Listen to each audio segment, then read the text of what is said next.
Welcome back to Hormones, Metabolism, and You. Today's episode is one I've been excited to release because it speaks to the real-life problems both patients and providers keep running into. Why someone can have normal labs or even improved labs, yet still feel tired, foggy, inflamed, moody, and stuck. This episode, which is called Fix Your Gut, Fix Your Hormones, the missing link when thyroid and hormones aren't enough,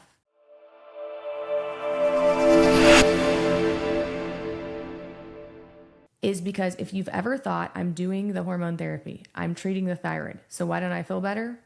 You're about to get a lot of clarity from this episode. I'm bringing back someone you already know and love, Dr. Terri DeNeui. She's been on this podcast before, and not only that, she's been a part of two of our most top downloaded episodes, episode 68 and episode 100. If you missed either one of those, go back and listen to them. When Dr. Terri teaches, people lean in because she's able to translate complex physiology into what actually matters in clinical practice and real life. Dr. Terri is the founder of Avexius Health Solutions and the creator of the Avexipel method for hormone pellet therapy, but her expertise goes way beyond pellets and protocols. She's also deeply invested in training and educating clinicians through Avexius's provider education programs. This conversation was recorded right after a hormone therapy training she and I did together, which was a refresher for providers. So we focused on the kinds of questions providers were asking in real time, especially the hard ones, like why do some patients still not feel better even after we balance hormones? Why does thyroid optimization sometimes stall, particularly when we start looking at free T3?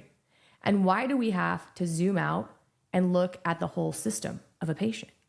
In this episode, we get into how pellet therapy works as a form of hormone replacement, but we also pull back the curtain on what has to be aligned for patients to truly feel well. Things like gut health, key micronutrients including vitamin D, B12, iodine, and ferritin, and how all of these inputs can influence thyroid function, hormone metabolism, and symptom relief. We also discuss why DIM is often an important part of hormone replacement for many patients, and even Shilajit, which can increase free testosterone levels most of the time, especially when the goal is to support healthier hormone metabolism. And I want to add something personal. Dr. Terri has a servant's heart. I know her personally and professionally, and it's her mission to help change the standard of hormone care for women in the modern world. She's the kind of leader who will pave the way for better women's healthcare because she refuses to stop at the labs look fine when patients still don't feel like themselves, even if this is not what we were taught in the traditional healthcare system. So whether you're a provider trying to troubleshoot the why don't they feel better cases, or you're someone listening who's just been told you should feel better by now, this episode is going to connect all the dots. Here we are, Dr. Cassie Smith and I, Terri DeNeui, at a regional refresher Avexipel training in Destin, Florida.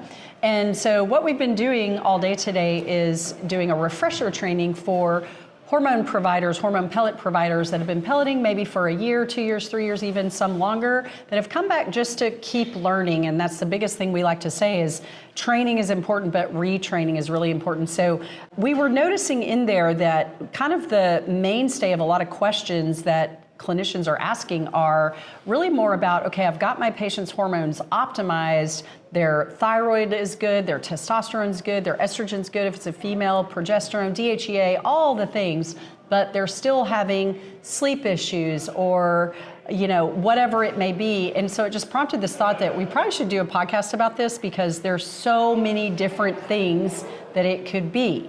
So let's just kind of start there, you know. So in your practice, when you have patients, Dr. Smith, that, you know, meet this picture, they come in, you get their hormones optimized, everything's looking good, and they're still just like, I don't know, I'm still tired, I'm still have brain fog, I still, you know, whatever. Where do you go? Yeah, it's a great question. So I think it depends on the symptoms they're having, right? But like low libido, weight gain, brain fog, you really have to look at the patient and optimize them as a whole, right? And so like we were telling the providers here, like we got to go back to the basics. Is their T3 levels optimized, right? How is their thyroid? What does their gut look like? Right. So I think that's something that a lot of people don't look at. Like, are you pooping every day? Do you have acid reflux? Are you bloated after you eat? None of these things are normal.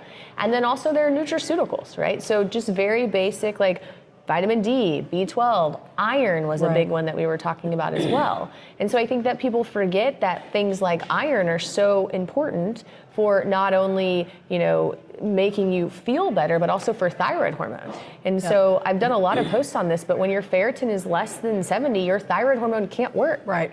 So even if you're giving people thyroid medication, you're giving them hormones, you're giving them everything they need, they're not going to feel different because the hormone can't go into the cell. Well, that's a great place to start. Let's start with, let's talk about all that. So first, let's talk about T3. And we both have done a lot of posts about thyroid, but sometimes people are listening, or sometimes you have to rehear it a couple of times. But let's talk about thyroid labs and what we typically see clinicians draw, which is a TSH, and many clinicians that haven't really been to advanced thyroid, because you said it when you started. You're an endocrinologist. You weren't ever taught to look at a T3. So let's talk about what is T3, why is it important to look at, and why our listeners might want to make sure that when their doctor is checking their thyroid and says it's normal, what are they really checking?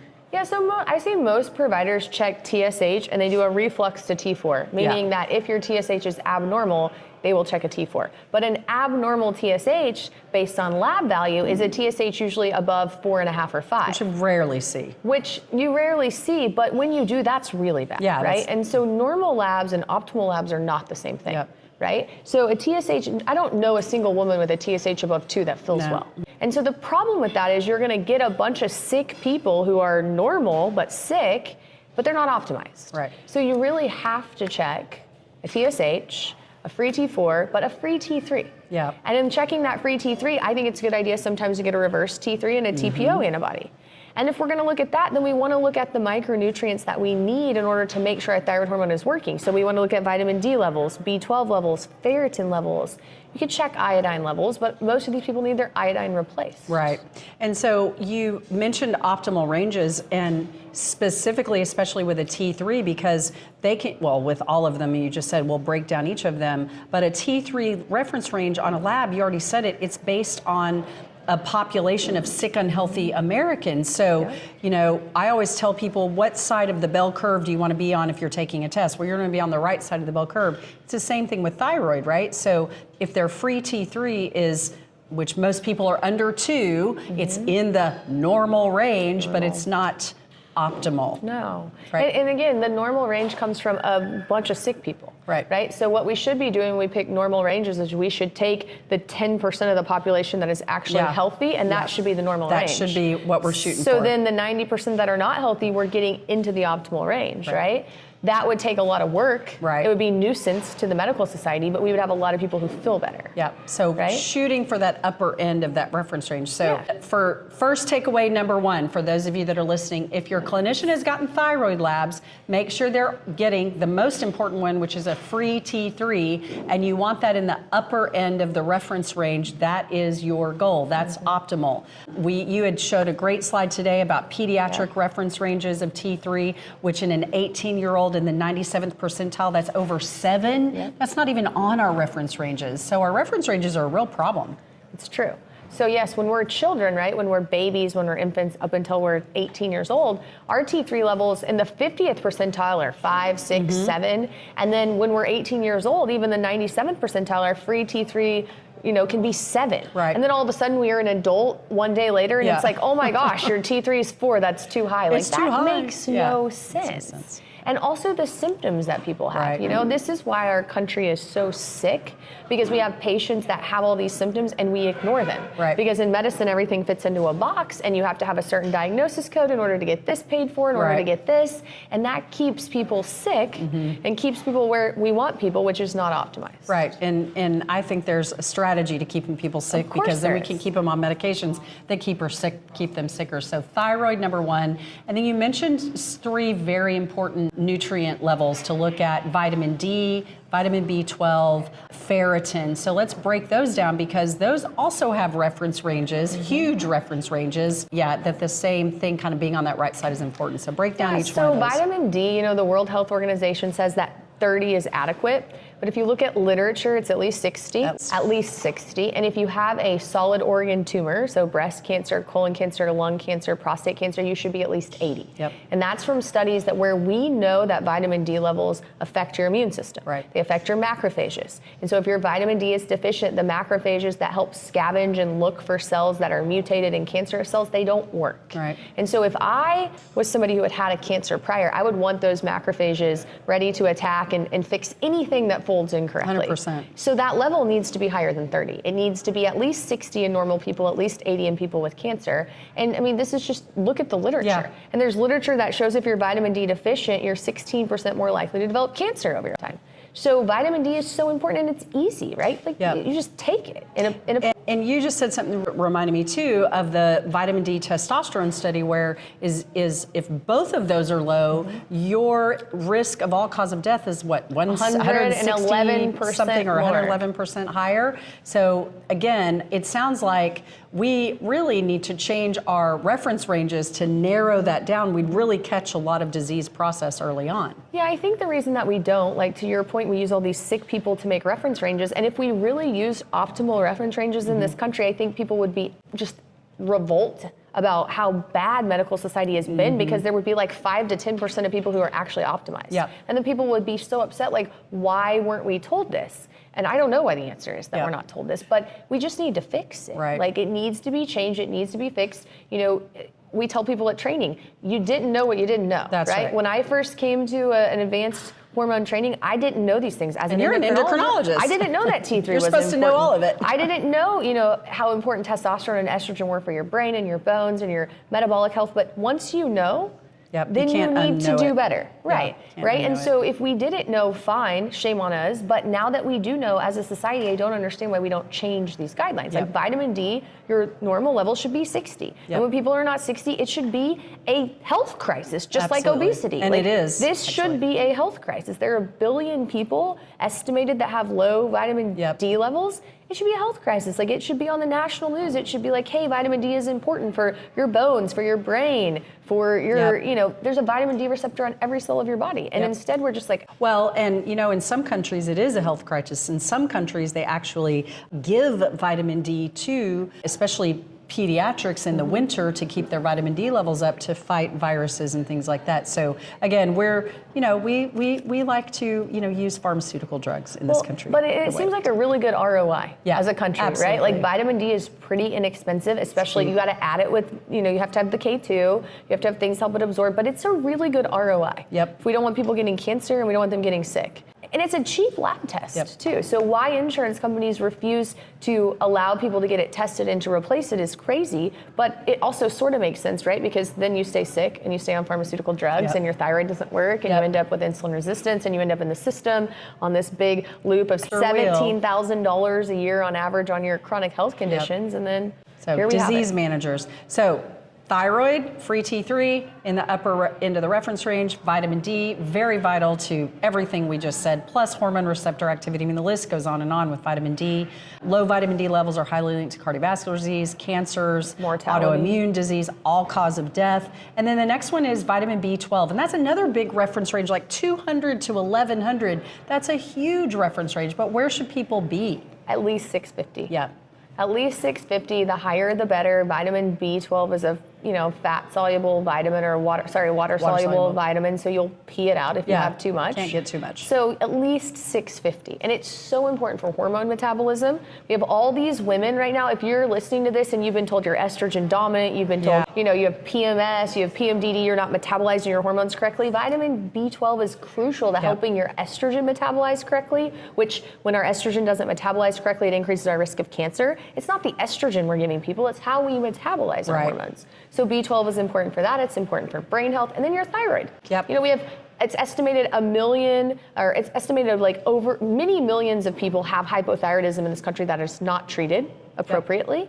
And that causes weight gain, and it causes insulin resistance, and it causes metabolic issues. And we need B12 in order for our thyroid to work appropriately, just like we need vitamin D. And then speak a little bit to the percentage of people that don't methylate and then might need methylated B12. Yeah, so it's estimated that 60% of Caucasians in North America don't methylate properly. So they have MTHFR, and if you don't methylate your vitamins or turn them on appropriately, even if you're taking them, if they're not methylated, they're garbage. Yep, they're just toxins floating around. And so if we are taking B vitamins but they're not methylated, or we're not taking them and we have MTHFR, as we're trying to metabolize our estrogen through our liver, including men, because men have estrogen, we metabolize it incorrectly, we shunt it down the wrong pathways, it increases our risk of cancer. Right. So this is a huge problem. So why don't we talk about this? Why don't we teach people this in school? Why is this not on the news? Yeah. There's all sorts of stuff on the news that is not relevant to our health. Yeah, and exactly. ridiculous. Yep. So why are we not teaching people, hey, this is easy. Easy stuff. Easy. So B12 above 650, vitamin D above 60.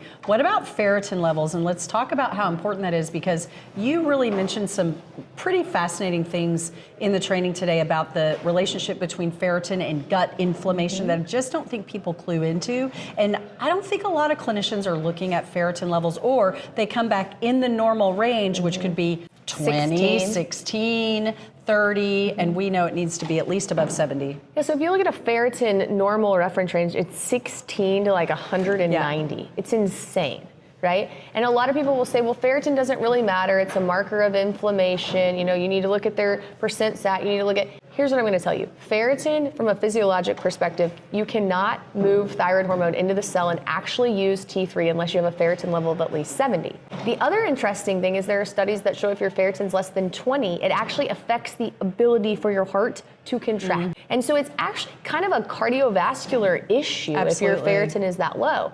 Now, the other thing that just infuriates me, I did a post on this, is pregnant women. Yeah. There's a ton of pregnant women who have ferritin levels 10, 15, and they're so tired it's affecting their baby, it's affecting their heart. Like, this is a serious issue. Yeah. And they'll say, oh, you're fine, you don't need an iron infusion. And you, like we do now, do iron infusions in your office for, and doctors send you pregnant women and you know, people for ferritin IV infusions all day long. Why do you like that over oral? Well, it's not that I don't love oral iron, it's just oral iron takes a long time to move the needle, and it makes people constipated. So sometimes getting a pregnant woman or a woman who's already not feeling great to take something that's going to constipate them, it just doesn't go well. And so again, I'm okay with giving people choice. Although people say like, oh, you have these terrible reactions with IV iron, we have not seen that using Vinifer. Yeah, we don't the type of iron you use. It's the type of iron, it's the way you dose. The same thing with hormones, right? Like some people have terrible, it's the way you do it. And so when we use IV Vinifer, we run it over 30 minutes, we don't push it,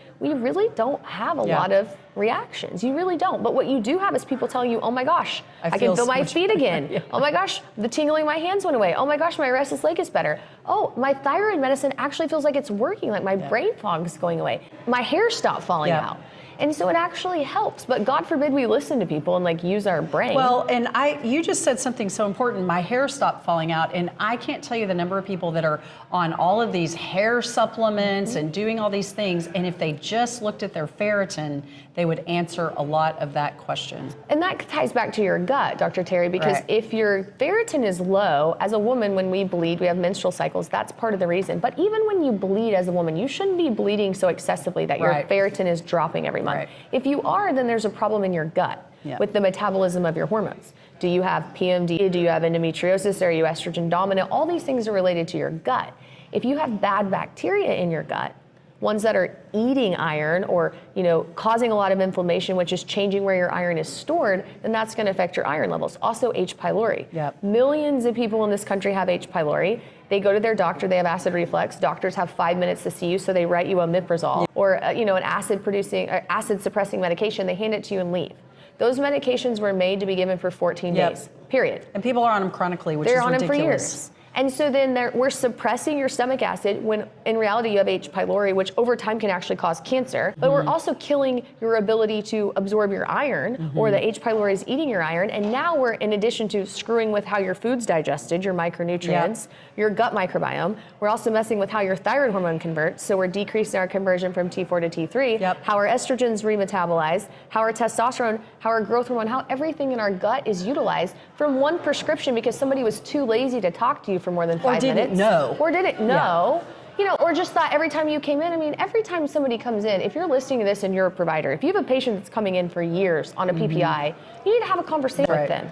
Like, why are you or on send them this? to one of us and Or have the conversation. Or send them to a GI doctor to be scoped. Like, we need to figure this out, because you're not doing them a service long term. And so in these people, if they have low ferritin, we need to know why. And so then in my people who have ferritins 5, 10, 15, once we get their level back up, we give them their IV iron, we get it to where it needs to be, we check it again. Once it's over 70, if it's dropping again quickly, I know they have a gut issue. Yeah. Like, let's address their gut. And over what amount of time? So, I would say if you get your iron above 70 and it's lower than 70 again in less than 6 months, you have a gut issue. Yeah.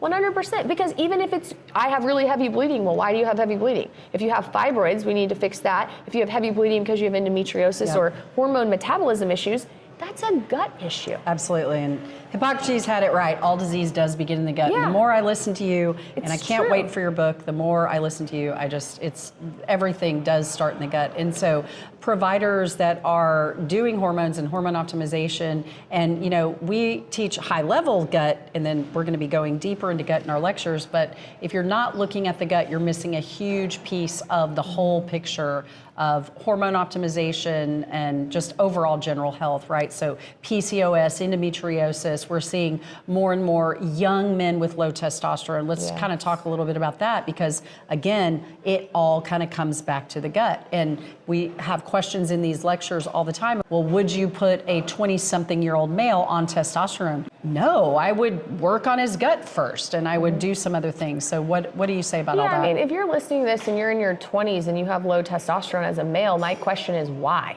Yeah. Right? Do you have a prolactinoma? Do you have a thyroid issue? Are you severely insulin resistant? Are you overweight? Are you not sleeping? Are you chronically stressed? Are you malnourished? Do you have a gut issue? I mean, there's like 9 things I just came up with right there, right? So we need to figure out why. Like, what is going on? It's not normal. And a lot of times it is a gut issue. And we've normalized it, obviously, unfortunately, in this country. And we see more and more sick, overweight young men with very low testosterone, and even normal sized guys with low testosterone, just because you can be kind of what we call skinny fat. You can be lean and still have terrible metabolic issues inside, with your gut and everything else. Correct. So what other things came up in there today? So we talked a lot about iron, we talked about all these other deficiencies, and then of course, testosterone is a big one. I think, most obviously everybody that came to this training understands and treats low testosterone or testosterone deficiency in women, but there's still so much misinformation, especially on social media, about testosterone, especially in women. So let's talk a little bit about that and some of the things you see out there that drive you crazy when you look at. I just try to stay off social because I get frustrated. I think the number one thing that drives me crazy about testosterone in women is that, women don't need testosterone, or anyone that gives you testosterone as a woman is trying to make you a man, or it causes you to have a low voice, or it's going to make you have a small penis, or just all these stupid things. We're that pretty are feminine, not and I don't have a penis, true. so I'm pretty confident that that's not true. It's crazy. And and I think it's just because, again, this is not something we learn in school, right? I have a metabolism hormone degree. I went to an endocrinology fellowship, and they don't teach women. They don't teach you to give women testosterone. But what they also don't look at is the literature that shows how beneficial it is to blood flow to your brain, for libido, for your, cholesterol, your depression, your thyroid, and a lot of that stems back to the fact that hormones are really good for your gut. Right. And we make all of our happy hormones in our gut. Serotonin. Our serotonin, our dopamine, our immune system lives in our gut. When our gut is calmed down and not inflamed, we have less insulin spikes, we have less cortisol. And so I think a lot of the things that drive me crazy are just people who see something. What I really hate is, as a provider or patient, you see something, you immediately think that's wrong, and so you spread misinformation, fear. Right. When we've done thousands of hormone replacements with women, thousands of them, and you don't see these things. Yeah. What you do see, though, are people who come back crying and say, you changed my life, you changed my marriage. Happy tears. Yeah, you changed, we get flowers from their husbands. And so it's frustrating when people are out there giving this negative connotation when they have no idea. Right. If you are a provider and you've done 500 pellets and you've had 500 bad outcomes, okay, please come see us and let us fix that for you, because you're not doing it right. Because we don't see that when it's done correctly. Well, and the big difference, I think, with our training is that we really emphasize the gut. And I think that's why so many of our patients, and we've perfected the procedure. We've really dialed in on, the hormone pellet, because that's primarily what we do, although we do teach and offer other modalities.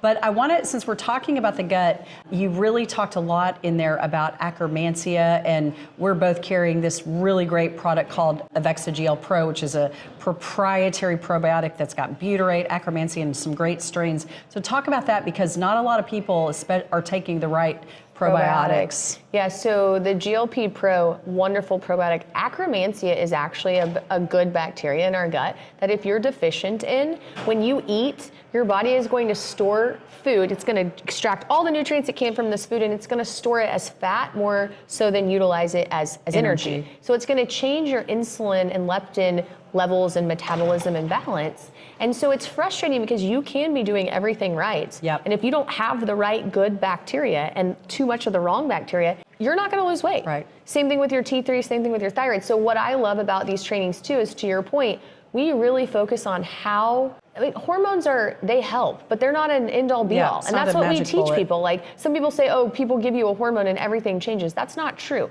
Your body is this intricate dance of lots of things. And what we do really well at this training is we teach you, hey, your thyroid, your testosterone, your estrogen, your progesterone, your gut, your insulin, your cortisol, your sleep, your diet, your stress. Sleep apnea. Yeah, all of it has to fit, right? Same thing with your gut and with this probiotic. If you have the right balance of akkermansia, then it's going to help with your cravings, with your body's own ability to make GLP-1, with lots of things. And then the fact that you put butyrate in it as well. Butyrate is the food for our good bacteria. So akkermansia is a good bacteria we want to be higher, and then we want to have that prebiotic or short chain fatty acid food supply for good bacteria. And so this probiotic will feed our good bacteria that are already there. Plus, it's going to supply akkermansia so that we're not shunting everything to our fat cells and making our insulin levels go up. And so this is a great probiotic, because this is what people need, is to balance that good and kill some of the bad. Yeah, the reason we worked with our clinical nutritionists to develop this probiotic is so many people are on GLP-1s, which we love,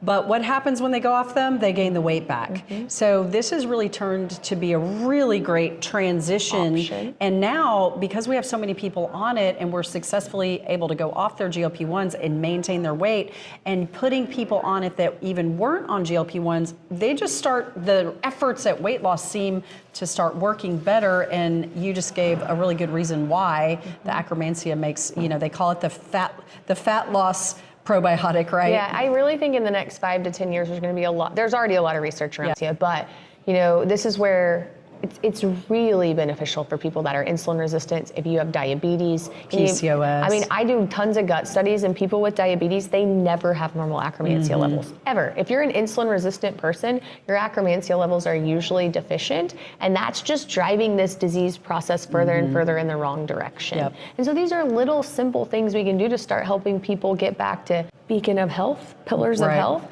And so it's just silly that we don't talk about it. I know. Well, anything else that came up in there that you feel like we should really talk about? People talked about hair loss and all kinds of other things, and you kept saying the gut. It goes back to the gut. Well, I think that also, again, just pointing out, if you're listening to this and you think about coming to a provider training like this, or need a provider that knows what they're doing. Yeah, think about this. Like, some people are hesitant to come because they're like, oh, they're pushing doing this procedure. They're pushing.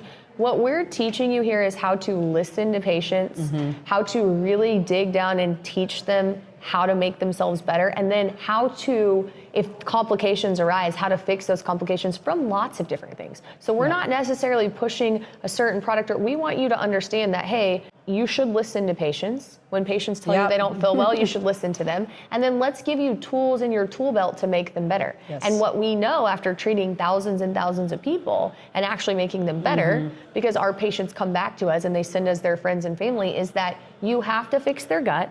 You have to address their thyroid correctly. You have to address their micronutrients. You need to look at their hormones. And then, there are nutraceuticals we can give them. And so what we're really trying to do is just flip on, the head, like flip over what medical school taught us, kind of flip it around on the head and say, no, this is actually kind of like what we did with the food pyramid. Absolutely. This is actually not. Turn it upside down. Correct. We need to turn this upside down and really go to okay, how do we start fixing people from the inside out? And so that's what these trainings are about. And I would love every provider in the country to come here, because if they did, when you leave here, I mean, we ask providers, like, when you leave, you know better, and then you feel the obligation to do better, because you're like, wow, this actually makes sense, and you will change thousands and thousands and thousands of lives, and the ripple effect of that is just astronomical. Like, gives me goosebumps thinking about it, because there's so many sick people in this world, and if we can just make people better, this world would be such a better place. Absolutely. And you said something so important earlier about, really, it made me think of what my friend Dr. Laval says is the body is system of systems. And so we have so many different specialty practices in that room learning, and it causes you to take a look back and say, oh yeah, okay, I'm in cardiology, but I really need to be looking at all of the systems, or I'm a GI doctor, or I'm a pain management doctor, or I'm a gynecologist, but pulling it back and going, okay, hormone therapy isn't just about slapping a patch on or giving a pellet. You got to kind of look at it holistically and take that holistic approach. And this is why so many people, like, I think this is why hormones get a bad name. And you know, and think about this too, in medicine, in the last 30 years maybe is when we started subspecializing. If you look at doctors 40 years ago and providers, they went to your house, they knew everything about you, they delivered you as a baby, they took care of you as a kid, they took care of you as an adult. There wasn't all these specialties. Right. It was like they knew you, they knew everything about you, and they used their brain, God forbid, and they tried to figure out what's going on. And then somehow we lost this in medicine, and it's very much like the cardiologist blames the endocrinologist, and the endocrinologist punch you to the primary care doctor, and the primary care doctor says, go see the GI doctor, and it's a mess. And navigating that as a patient, they get so frustrated. It's frustrated, but navigating that as a provider too, and it's like, you know, we all have the training, like, yes, I'm an endocrinologist, but I have the training to step back and look at you as a human, as a full system of systems, and say, this doesn't make sense, this is what makes sense. And so I don't even look at myself as an endocrinologist anymore. I look at myself as a doctor who takes care of somebody as a whole, and that includes everything: their mental health, their sleep, their, you know, their food that they're eating, their hormones. And so until we do that, until we get that mindset of like, hey, I'm all in, I think medicine is just going to be very fragmented, and people are going to be really sick. Yeah, and I get really frustrated at all the hate and shade on hormone pellet therapy. If there is somebody out there that is getting bad results from pellet therapy, they're not doing it right. They're not doing it right. And they're not understanding and taking a look back. And probably they went online, took a course on how to learn how to put a pellet in person, but don't understand all the nuances of hormone optimization, and they're using it allopathically, and we're actually using it preventatively and teaching clinicians how to prevent disease with it. Right. If you're, if you're really looking at somebody as a whole and their body as a whole, also as a clinician, you understand, like, people are going to have ups and downs in life. Of course. Your hormones are going to change, things are going to happen, you're not always going to be perfect. And so if you're really taking care of somebody throughout their life, they're going to have ups and downs. Of course. You have to know how to navigate those waters, right? And so if you're looking at somebody as a whole, you're going to know how to do that. That's right. But if you're very narrow-minded and you're just like, oh, this is the one thing I'm working on, you're not. And you're not going to make people better. And instilling fear in them about a therapy that could actually change their life, shame on you. Yeah, shame on you. Shame on you. So last thing I want to touch on is the myths. Estrogen, let's talk about the myths of estrogen first. Doesn't cause breast cancer. We know that now. That's why the black box warning was lifted. It is preventative against Alzheimer's disease. This is all in clinical studies. We just went through all the studies today. Alzheimer's disease, stroke, decreases risk of stroke and damage if you do have a stroke. Also, cardiovascular disease, dementia, we talked about. Moods, depression, breast cancer prevention, bones, belly weight. These are all things that hormones are good for, and just to name a few. The gut. So estrogen, estrogen is very beneficial for your gut. This is why when you go through menopause, you start to develop this nice little, tire around your intersection, because estrogen is needed to keep your good bacteria and your gut in a good place. And so from a metabolic perspective, you need estrogen. And so estrogen is not bad. What estrogen does is it's metabolized differently by different people. So estrogen is not bad. Estrogen is a phenomenal hormone. Estrogen is what makes life. We have a ton of estrogen when we're pregnant. It's not, the hormone's not bad. It's how your body metabolizes the hormone. And that is a result of what is going on in the ecosystem of your body? How toxic is your body? Is your body inflamed? And are you overweight? Because you said it in there. Fat cells are highly, highly toxic. They're just cells that is purely toxic to your body. And if and this is a thing when we look at breast cancer and why no one is looking at weight as a biomarker for breast cancer. I mean, I have, a patient that I'm thinking of right now that is currently dealing with breast cancer, and nobody's looking at her diet. Nobody's telling her to back off those Trente Frappuccinos, because you're just feeding that cancer. So, it's not a matter of we've kind of gone down this road in this country of, we don't want to fat shame.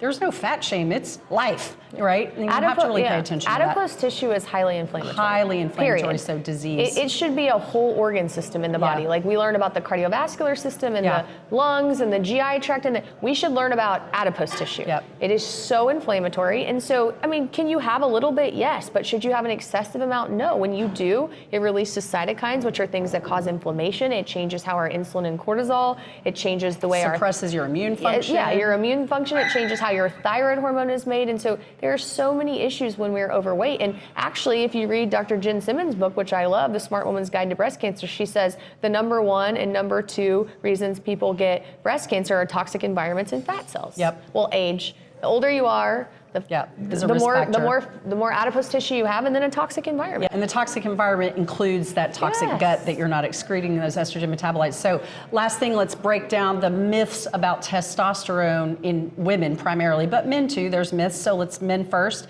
Testosterone does not cause prostate cancer. In fact, when testosterone's low, his risk of prostate cancer and death from prostate cancer goes up. So also, testosterone does not cause heart attacks or blood clots, because obviously we know testosterone is antithrombotic, it decreases platelet stickiness. For women, it does not cause masculinity, you're not going to turn into a man. It's highly beneficial. So what are some of the myths that you have patients come in to your office that you're constantly having to dispel when you're having to talk about testosterone? Well, one of the things that really annoys me in women is they'll say, well, I can't take testosterone because I have a history of breast cancer. Well, testosterone has never been shown to cause breast cancer. And actually in the 1940s, we treated women with breast cancer with high doses of testosterone. Yep.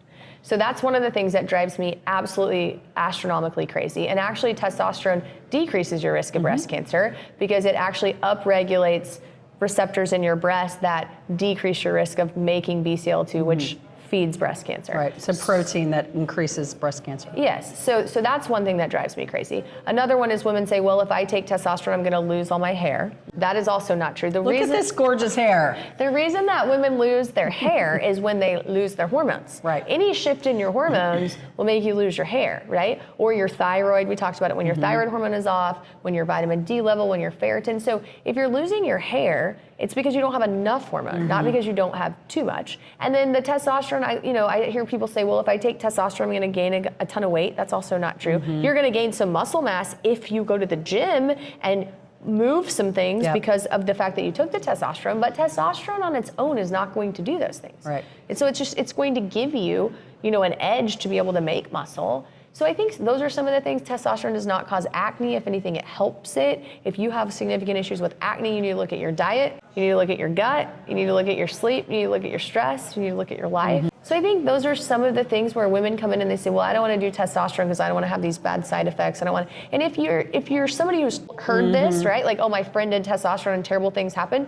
Well, who did your friend go to? Yeah, they weren't managing her right. Did your friend go to the med spa on the corner that didn't even go to a training, and they're using, do you know now in Oklahoma there's a company that some of these med spas use, they'll call them and they'll do what's called a good faith exam, and some telehealth doctor will say, okay, you can do hormones, and they've never seen the patient, and then the med spa just gives them pellets, and I'm like, that's legal? Yeah. And apparently it is. Yeah. Those are the people. Bad care. Those are the people that give testosterone a bad name. And that's not what we're teaching you here. What we're teaching you is how to take a holistic approach and realize who are the people who would benefit from testosterone. And then we give them testosterone in the right dose, the right frequency, the right duration, and those people don't have those issues. Yep, and the right modality too, for sure. And we look at their gut, and we look at their thyroid, and we look at their D and their B and their ferritin levels and all the things we talked about. So, well, thanks for breaking this down. When we were talking earlier, we're like, we need to do a podcast because so many good questions were had in there. So if you are a provider listening to this and you really want to up your hormone optimization game, you can click the link in the bio and figure out how to come to one of our trainings. And if you're a patient that's like, I've tried hormones, I didn't have a good result, maybe I should go see one of their doctors that we have trained, then you can also click on that link and find a provider near you. So thanks for your time. And what else do you want to say? And I would say if this is the first time you've heard these things and your brain's kind of spinning, your wheels are spinning, and you're thinking, wow, my provider's never checked my T3 and they've never heard of ferritin, and I don't know what my insulin is.